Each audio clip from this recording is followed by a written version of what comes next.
Nesse nosso primeiro tempo de meditação na Palavra de Deus, eu gostaria de convidar você a abrir sua Bíblia comigo no Evangelho de Jesus Cristo, segundo Mateus.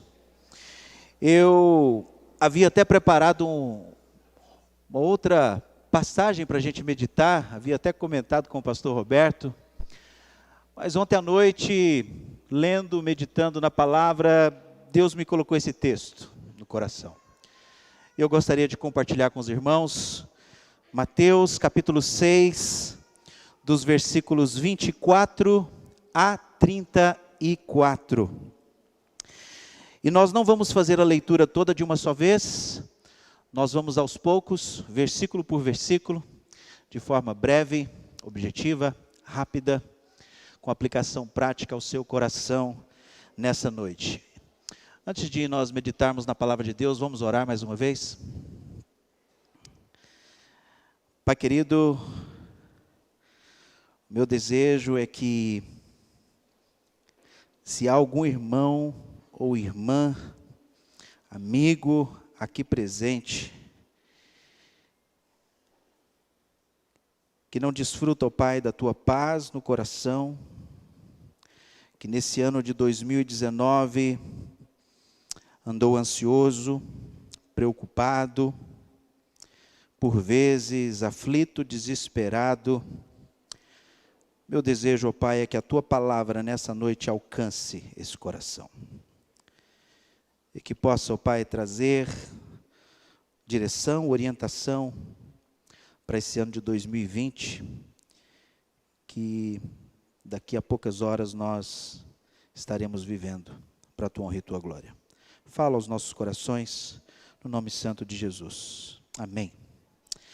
Queridos, essa é uma passagem onde o Senhor Jesus instrui os seus discípulos a servirem a Deus em primeiro lugar e, portanto, não andar ansioso por qualquer coisa ou em relação a qualquer coisa relacionada ao futuro.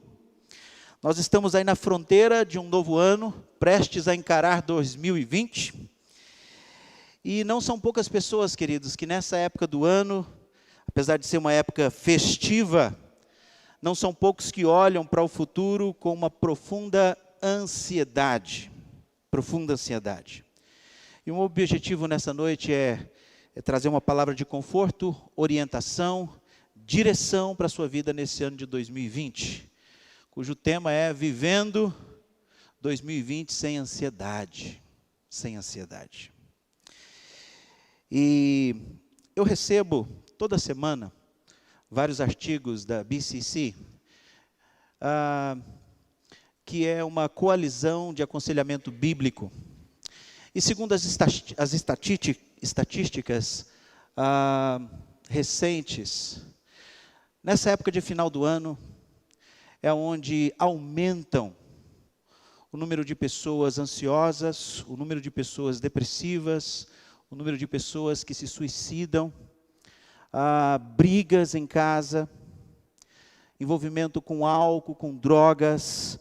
E o que a gente percebe é que as pessoas, ao se deparar com um novo ano, na verdade estão ansiosas, preocupadas, inquietas, buscando preencher o vazio e tentando encontrar paz. E eu tenho certeza que talvez aqui nessa noite nós tenhamos amigos queridos aqui, que talvez vão olhar para o futuro, para esse ano de 2020, e talvez está preocupado, poxa, eu estou entrando um novo ano e não tenho emprego. Ou então, os meus filhos e a escola, eu vou sair da faculdade e eu não tenho perspectiva de nenhum emprego, nada profissional ainda. A gente vai ficando velho, e vem chegando a solidão, e talvez mais um ano se passou, e não apareceu o marido, não apareceu a esposa, e a perspectiva de ficar sozinho vai aumentando. Enfim, a gente vê que na verdade tem muita coisa que nos preocupa durante um ano, e que pode nos deixar ansioso. E aqui, palavras do Senhor Jesus que nós vamos ver, são palavras da mais alta importância para nós não passarmos mais um ano ansiosos, preocupados, inquietos. E aqui ele trata da ansiedade com relação ao futuro, não sendo algo que deve ser evitado. E na verdade, ele vai dizer que isso é pecado.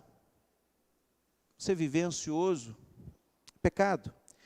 E o que provocou Jesus a dizer isso é o desafio que ele coloca logo no versículo 24. Você pode acompanhar comigo. Diz o seguinte: ninguém pode servir a dois senhores, porque há de aborrecer-se de um e amar o outro, ou se devotará a um e desprezará o outro. Não podeis servir a Deus e às riquezas. Ele diz que nós não podemos servir dois senhores, porque nós vamos aborrecer a um e vamos nos dedicar ao outro, ou nós vamos nos devotar a um e vamos desprezar o outro. Então não tem como você entreter dois amores, não tem como você ter duas lealdades, dois compromissos. E ele especifica, aqui no final desse versículo, não podeis servir a Deus e às riquezas. Porque tanto Deus, querido, quanto as riquezas, exige de você uma dedicação integral. Dedicação integral. E se você vai servir a Deus, você precisa se dedicar a Ele, colocar Ele em primeiro lugar. Você vai dar a Ele o seu melhor, você vai dar a Ele o seu tempo, os seus esforços. Tudo que você fizer, você vai levá-lo em consideração. Da mesma forma, se você se dedicar às riquezas, e as riquezas são chamadas na Bíblia de mamon, é o nome de um deus pagão. As riquezas, na verdade o dinheiro, ele é provavelmente o maior rival de Deus nesse mundo contemporâneo, nesse mundo moderno. Era na época de Jesus, e é no nosso dia também. Ou seja, você serve a Deus, ou você serve às riquezas. E é interessante que, quando a gente toma essa decisão, no final, a escolha que nós vamos fazer é se nós estamos confiando o nosso futuro a Deus, ou se você está confiando o seu futuro às riquezas. Porque se você está confiando nas riquezas, você está lá trabalhando, juntando bens, angariando fundos, investindo, e cada vez mais, e mais, e mais, naquela intenção, naquele pensamento de que quando você estiver lá na frente, na sua velhice, eu vou ter uma velhice tranquila. Mas o que a gente vê, queridos, é que as pessoas cada vez mais vão gastando tempo, se ocupando de tantas formas, cada vez mais fazendo cursos e mais cursos, e doutorado e mestrado, e 1, 2, 3 empregos, e a dedicação da pessoa fica integralmente, e nada em Cristo. E na verdade você tem que fazer uma escolha, e uma escolha cedo ainda na sua vida. Quem é que vai cuidar de você quando você estiver velho? Quem vai garantir o seu futuro na hora da doença? E na hora que você estiver sozinho, quem é que vai cuidar de você? E Jesus aqui diz aos seus discípulos, ou é um, ou é o outro. E ele diz, escolha o Pai Celestial. E ser cristão, queridos, é basicamente isso, é você tomar uma decisão de quem vai cuidar de você lá na frente. E você, portanto, vai servi-lo, você vai se dedicar a Ele, então você vai procurar agradá-lo. Mas a outra decisão, se você eleger as riquezas como aquilo onde você vai colocar a sua confiança para o futuro, o Senhor Jesus diz aqui no versículo 24, escolha o Senhor, escolha o Pai. A escolha do cristão é óbvia, nós temos que servir a Deus, porque não somente Ele vai tomar conta de nós aqui nesse mundo, mas Ele vai tomar conta de nós após essa vida. Coisa que as riquezas não poderão fazer. Mas obviamente, queridos, na hora de nós elegermos Deus como Senhor e prioridade na nossa vida, o que acontece? A ansiedade começa a bater na porta do nosso coração. Porque o mundo não parece funcionar dessa forma. O mundo parece funcionar atrás daquelas pessoas que vivem atrás do dinheiro. As coisas giram em torno do dinheiro. Dinheiro é necessário. Dinheiro é necessário para nós comermos, dinheiro é necessário para nós bebermos, dinheiro é necessário para nós vestirmos, dinheiro é necessário para nós locomovermos, dinheiro é necessário para nós estudarmos, dinheiro é necessário para ter dinheiro. Então o mundo parece não ter sido feito para pessoas que confiam em Deus e querem viver para a glória de Deus. Por isso que a ansiedade com relação ao futuro, com frequência se instala nos nossos corações. E Jesus, entendendo a natureza humana, ele se volta para os seus discípulos e diz no versículo 25, supondo, que eles tenham escolhido servir a Deus, por isso que ele diz no versículo 25, por isso vos digo, ou seja, aqueles que escolheram servir a Deus acima de todas as coisas, não andeis ansiosos pela vossa vida, quanto a que haveis de comer ou beber, nem pelo vosso corpo com que haveis de vestir. Não é a vida mais do que o alimento e o corpo mais do que as vestes? Servir a Deus e não as riquezas pode trazer ansiedade, queridos, quanto ao futuro. Mas aqui o Senhor Jesus nos ensina algumas coisas muito importantes. Primeiro, que viver ansioso é pecado, quando isso resulta de uma falta de confiança nele. E o que eu quero dizer é que existe uma ansiedade, queridos, que é fruto da falta de confiança em Deus, que não é um problema de remédio, mas é um problema da falta de confiança nas promessas de Deus e em todas as evidências que Ele tem nos dado. Ele cuidou do nosso 2019, Ele vai cuidar do nosso 2020. Ele cuidou do seu povo no deserto, no meio do deserto, onde não tinha nada. E Ele cuidou durante 40 anos do seu povo ali. E é sobre isso que Jesus está dizendo aqui. Ele está dizendo que essa ansiedade com relação ao futuro é um resultado da falta de confiança em Deus. E, portanto, é pecado. Não andeis ansiosos. É um imperativo, querido, é uma ordem que Jesus está dando aos seus discípulos, e que é repetido aí mais 2 vezes na passagem. No versículo 31 ele diz, não vos inquieteis, versículo 34 ele diz, não vos inquieteis quanto ao dia de amanhã. 3 vezes ele ordena aos seus discípulos, não viva ansioso, não viva inquietos, não vivam preocupados. Agora, queridos, o Senhor Jesus ele não está proibindo o trabalho aqui. Ele não está proibindo você guardar para o futuro. Ele não está proibindo você de poupar. Ele não está proibindo você de investir. Ele não está proibindo isso. Ele não está proibindo que você planeje o seu futuro, que você faça metas, que você tenha alvos, objetivos. Ele também não está proibindo que você seja precavido com relação a alguma coisa. O que ele está proibindo aqui, queridos, o melhor exemplo que eu achei aqui, é a atitude de Marta, em Lucas capítulo 10. Lucas capítulo 10, versículos 39 a 42, você conhece muito bem esse texto. Diz o seguinte, indo eles de caminho, entrou Jesus num povoado, e certa mulher chamada Marta hospedou-se na casa.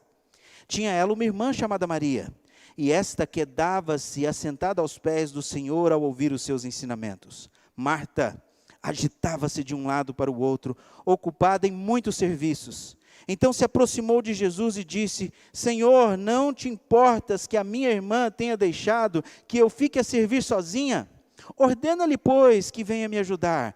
Respondeu-lhe o Senhor, Marta, Marta, não andas inquietas e te preocupas com muitas coisas. Entretanto, pouco é necessário, ou mesmo uma só coisa. Maria, pois, escolheu a boa parte, e esta não lhe será tirada. Eu acho que Marta, queridos, é um maravilhoso exemplo aqui do que Jesus está proibindo. Marta era uma pessoa trabalhadora, era uma pessoa ativa, que queria ver todas as coisas no lugar, era uma espécie de um workaholic, viciada no trabalho, e o coração dela era tão preocupado com essas coisas, que ela não tinha tempo para Deus, ela não conseguia aquietar o seu coração e dar atenção a Deus, escutar as palavras do próprio Jesus dizendo na sua casa. Esse é o tipo de atitude nos cristãos que Jesus Cristo está proibindo.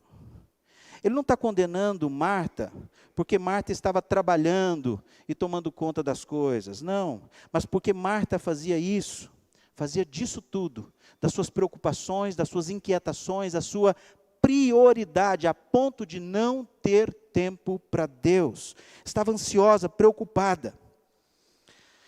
Queridos, nós estamos ocupados demais, correndo demais, ansiosos demais. Não temos tempo para orar. E se a gente fizesse uma pergunta aqui, pedisse para você levantar a mão, quantos aqui completaram, pelo menos, a leitura da Bíblia toda durante o ano? Ou quantos aqui se aprofundaram em livros da Bíblia para estudar, se aprofundar mais de Deus? Quantos aqui gastaram tempo de oração durante o ano? Pense nisso que eu estou dizendo, queridos, aí no seu coração. Pense no que Jesus está dizendo aqui. E se você está querendo fazer uma lista de coisas ruins que você deve se desfazer de 2019, coisas boas para 2020, comece aqui com o pecado da ansiedade, da preocupação. A questão, queridos, é que nós andamos preocupados. Você sabe por quê? Porque muitos de nós não estamos preocupados com o que ele vai dizer aqui, com o que beber, com a água, com o pão e com a vestimenta. Porque nós estamos preocupados com o pudim, nós estamos preocupados com o smartphone, nós estamos preocupados com o carro do ano. E acabamos por dar passos maior do que nós podemos. Entramos em dívidas, muitas vezes contraímos essas dívidas. A gente costuma dizer que as pessoas compram o que não precisam, com dinheiro que não têm, para mostrar para pessoas que não estão nem aí, se você tem ou deixa de ter. E a gente fica ansioso e preocupado justamente por isso. Isso é pecado, queridos. É interessante observar o versículo 25, pois eu vos digo, não andeis ansiosos pela vossa vida, quanto que haveis de comer ou de beber, nem pelo vosso corpo, quanto que haveis de vestir.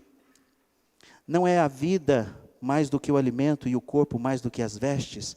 Ele traz 3 coisas aqui, né? Comida, bebida e roupa. 3 coisas básicas para a nossa subsistência. E o pior de tudo, queridos, é que as pessoas, por causa desses privilégios financeiros que a nossa sociedade proporciona, de cartão de créditos, e limite no banco e tudo mais, a gente acaba por extrapolar e viver ansioso. Mas aqui, queridos, Jesus, ele nos dá 7 argumentos que eu quero fechar em 5 minutinhos com vocês. 7 argumentos que Jesus nos dá. Eu falei 5 minutos, mas nós temos aqui umas 2 horas ainda para o novo ano. Acho que dá tempo ainda da gente falar mais um pouquinho.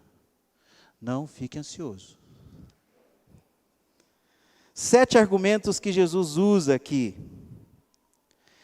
E ele vai mostrar aqui, chamando os discípulos a olhar para a natureza, analisar a história, fazer um balanço.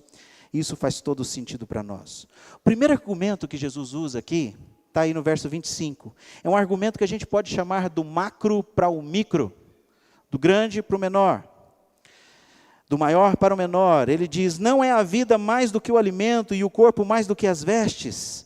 Ele está dizendo para os seus discípulos que se Deus deu a vida, se Deus criou o corpo, se Ele é quem criou todas as coisas, Ele não pode dar o alimento, Ele não pode fornecer as vestes. Se Deus faz o maior, quanto mais o menor.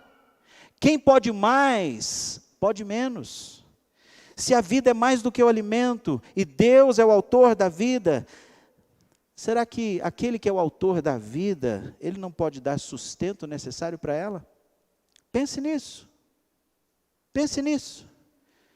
Jesus está dizendo aos seus discípulos, é um argumento da lógica, queridos, do maior para o menor. Segundo argumento, é o contrário, é do micro para o macro, é do menor para o maior. Olha o que Jesus diz, observai as aves do céu, não semeiam, não colhem, nem ajuntam em celeiros, contudo o vosso Pai Celeste as sustenta. Porventura não valeis vós mais do que as aves? O argumento de Jesus aqui é muito simples, queridos. Olhe para os passarinhos. Olhe para os pardais, por exemplo. Você nunca viu um pardal semeando. Você nunca viu um pardal colhendo. E você nunca viu um pardal com enxaqueca, preocupado com o que ele vai comer no dia seguinte. E Deus sustenta os passarinhos. É o argumento aqui do menor para o maior. Se Deus cuida dos passarinhos, Ele não vai cuidar da sua vida? Ele não vai cuidar da sua vida? Que é alvo do amor dEle. Aquele que Ele deu o seu Filho. Ele te redimiu com o sangue do seu Filho. Romanos 8,32 diz, aquele que não poupou o seu próprio Filho, antes por nós o entregou, porventura não nos dará graciosamente com Ele todas as coisas. Terceiro argumento de Jesus, versículo 27. Qual de vós, por ansioso que esteja, pode acrescentar um côvado ao curso da sua vida? Ou seja, viver ansioso, queridos, não resolve absolutamente nada, nem o menor dos seus problemas. Nem o menor dos seus problemas. Um côvado aqui, queridos, era a medida do cotovelo até a ponta do dedo anelar. Cerca de 45 centímetros. Ele está dizendo que você, por mais ansioso que você esteja, você não consegue acrescentar um minuto na sua vida, um passo na sua vida. Por mais preocupado que você esteja, você não tem condição de aumentar algumas horas, alguns dias da sua vida. Você não tem certeza se amanhã de manhã você vai estar escovando os dentes às 7 horas da manhã. E geralmente nós estamos preocupados com coisas que nós não temos o menor controle e não podemos fazer nada. Por mais ansioso que você esteja, queridos, isso não vai resolver o menor dos seus problemas. Então, querido, fique em paz. Fique em paz. Quarto argumento, versículos 28 a 30. E por que andais ansiosos quanto ao vestuário? Considerai como crescem os lírios do campo, eles não trabalham, nem fiam. Eu, contudo, vos afirmo que nem Salomão, em toda a sua glória, se vestiu como qualquer deles. Ora, se Deus veste assim a erva do campo, que hoje existe, e amanhã é lançada ao forno, quanto mais a vós outros, homens de pequena fé. É mais um argumento do tipo micro para o macro, do menor para o maior. Agora Jesus pede que eles contemplem os lírios do campo. Mais uma vez o argumento tirado aqui da observação da natureza. Os lírios do campo eram as flores que brotavam durante a primavera nas campinas da Palestina. Variado de cores, aquela coisa mais linda, a ponto de Jesus dizer que superam em glória e beleza as vestimentas do grande rei Salomão, com toda a suntuosidade, o luxo que ele vivia. Mas os lírios do campo, queridos, duravam pouco, duravam cerca de 2 dias. Logo, aquele sol escaldante da Palestina secavam aqueles lírios, murchavam, e as mulheres, donas de casa, passavam ali, colhiam aquelas flores secas, levaram para casa para servir de combustível para o forno, para assar pão. Toda aquela glória durava apenas 2 dias. Se Deus se preocupa em vestir as flores, os lírios lindos, que vão durar apenas 2 dias, será que Deus não vai preocupar, queridos, com você? Com o que você precisa vestir? E uma coisa muito importante, ele diz aqui no final do versículo 30, homens de pequena fé. Sabe por que isso é importante, queridos? Porque aqui Jesus localiza a origem da ansiedade, da qual nós estamos falando. É uma pequena fé num grande Deus. Ele diz, homens de pequena fé.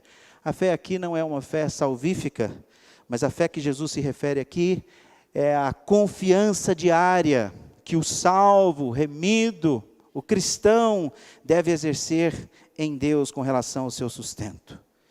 Infelizmente, queridos, nós temos pessoas que se professam ser cristãs, mas não conseguem confiar em Deus em relação ao futuro. Por isso, se lançam como Marta a viver uma vida ansiosa, preocupada, se precavendo o tempo todo. E o resultado disso é uma incredulidade, é uma falta de confiança em Deus. Quinto argumento, chegando ao fim, queridos, versículo 31 e 32. Portanto, não vos inquieteis, dizendo, que comeremos, que beberemos, ou com que nos vestiremos? Porque os gentios é que procuram todas essas coisas, pois vosso Pai Celeste sabe que necessitais de todas elas. Jesus lembra aos discípulos aqui, quem é Deus. Jesus está lembrando os discípulos quem é o Pai, quem é Deus. O ponto que Jesus chega aqui, queridos, é uma comparação entre cristãos e não cristãos. A Bíblia caracteriza aqui como gentios, aqueles que não eram cristãos, os povos pagãos. É o nome que a Bíblia traz aqui, gentios. Os gentios, eles vivem atrás de todas estas coisas. O comer, o beber, o vestir. A vida gira em torno disso. Esses são os pagãos. Esses são os gentios, ele está dizendo aqui. Qual deveria ser a atitude nossa como cristão? O Pai Celeste sabe que eu preciso de todas essas coisas. Eu tenho um Pai que cuida de mim. Você não precisa ficar ansioso, querido, em 2020. Um gentio, ele não pode fazer isso. Ele não pode dizer isso. Ele tem deuses, e esses deuses aí, ele paga promessas, ele faz sacrifícios.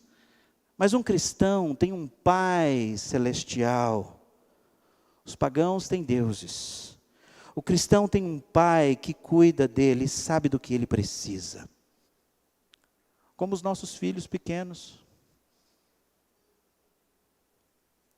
Como o salmista, no Salmo 131, diz, fiz calar a minha alma, como uma criança desmamada nos braços de sua mãe, assim a minha alma para contigo.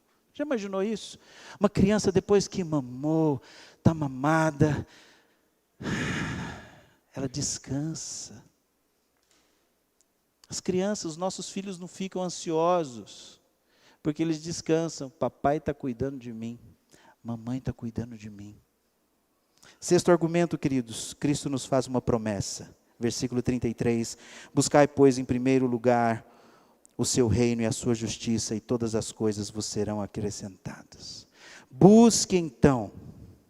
Se você é filho desse Pai Celeste, se você observou toda a natureza, que Ele cuida das aves, que você vale muito mais do que os lírios do campo, você tem uma vida, você tem um corpo. Busque. Ansiedade não resolve nada, queridos. Então busque em primeiro lugar o reino de Deus e todas as coisas vão ser acrescentadas. Que todas as coisas são essas? É o que ele está falando. O que você precisa para beber, para comer, para vestir. Ele sabe que você precisa de todas essas coisas. Todas essas coisas vos serão acrescentadas se você o colocar em primazia, em primeiro lugar na sua vida. Ele cuida de você. Busque primeiro a Deus e a sua justiça, o que é reto, o que é certo. Dê testemunho dEle, fale de Cristo, viva para a glória dEle. E todas essas coisas vão ser acrescentadas na sua vida, queridos.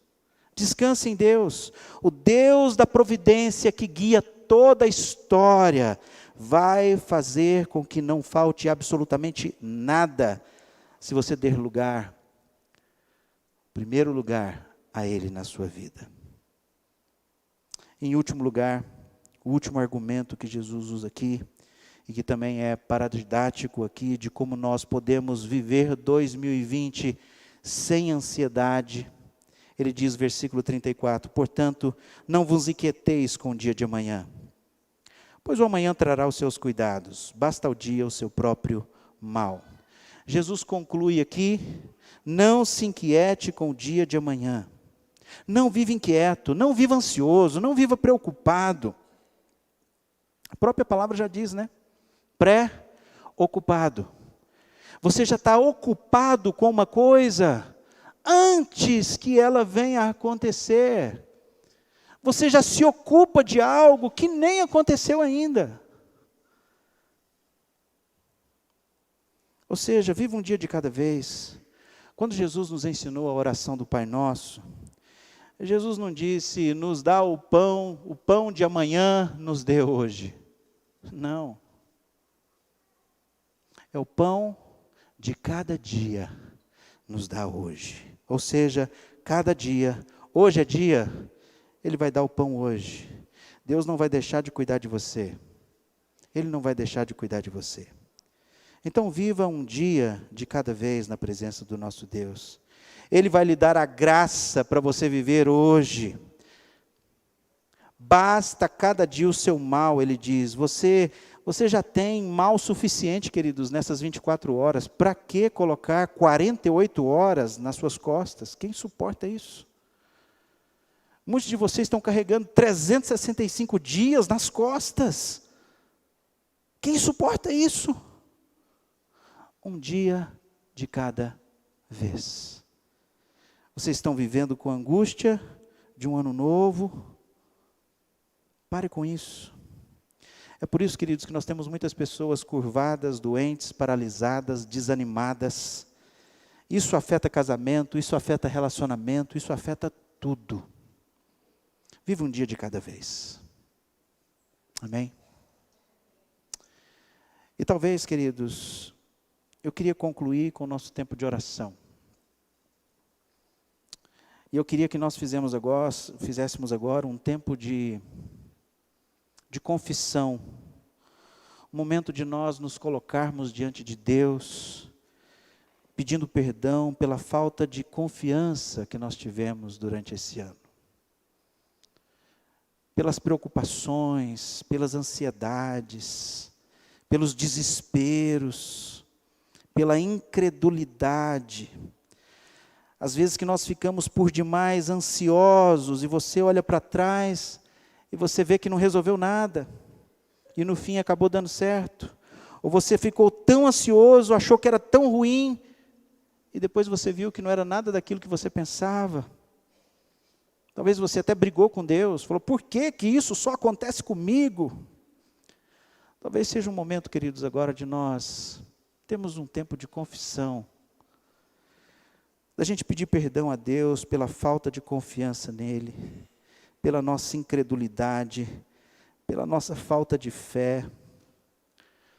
Porque Romanos 14, o último versículo e a última parte do versículo vai dizer que tudo que não provém de fé é pecado.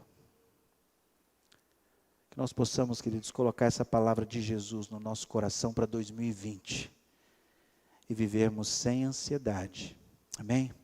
Vamos orar. Eu convido você, se você quiser ficar de joelho, assentado aí no seu lugar, em pé, fique à vontade, mas se coloque diante do nosso Deus, peça perdão e faça um propósito de viver 2020, colocando Ele em primeiro lugar.